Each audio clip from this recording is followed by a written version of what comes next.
The book of Daniel is one of the most fascinating Old Testament stories of a man's faithfulness to God because of his faith in God.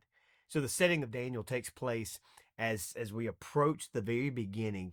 The Hebrew children are headed into captivity in Babylon. We get Daniel, we get Shadrach, Meshach, Abednego, all of these famous stories that you may have learned in Sunday school, but there's really a purpose to the book of Daniel, and that is to show that God is still sovereign over the nation of Israel and the nations of the world.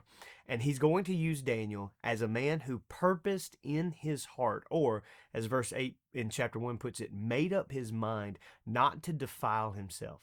Consider for a moment. You're a young Hebrew teen, and you're going into into a land that is now taking you captive.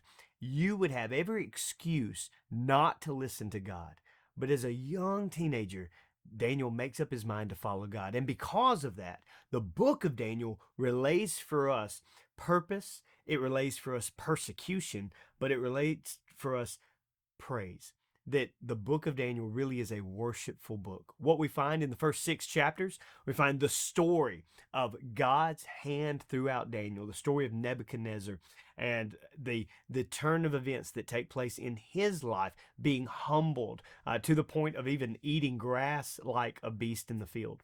We find the story of Shadrach, Meshach, and Abednego in the fiery furnace. We see the story of Daniel and in the lion's den in Daniel chapter 6. But then from chapter 7 through 12, the book kind of turns into a prophetic book. Now, there's prophecy towards the beginning narrative of Daniel, but at the last half, it is all prophetic about future kingdoms. We see the history of ancient kingdoms all throughout the last half of Daniel. For instance, we see the kingdom of Babylon. Then we see the kingdom of the Medo-Persians. We see the kingdom of Greece. We even get a glimpse at the kingdom of Rome, the empire of Rome. And we can find that God specifically gives Daniel this dream, this interpretation to remind him that he's in control.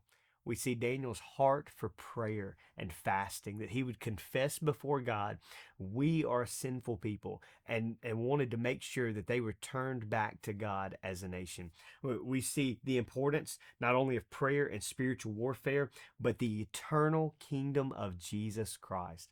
I love the fact that in Daniel chapter 7, we see the Son of Man coming in the clouds. And this points us to the fact that the book of Daniel really is a gospel-centered book. Even in the Old Testament, it shows us that Jesus is on his throne.